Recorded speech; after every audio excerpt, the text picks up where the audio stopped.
This video demonstrates Journal Voucher under Vouchers.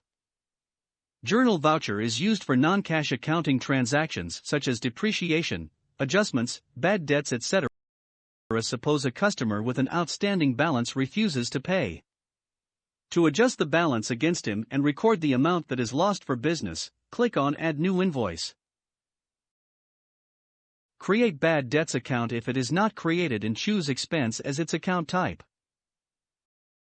Add relevant details. Debit the Bad Debts account with the amount receivable from customer and credit the customer account. This will bring customer balance to zero, and the amount will show up in the profit and loss account as an expense deducted from the overall profit of the business.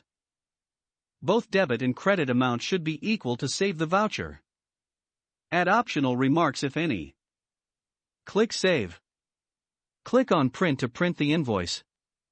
Click on New to add a new voucher. Click on Previous and Next to view other journal vouchers.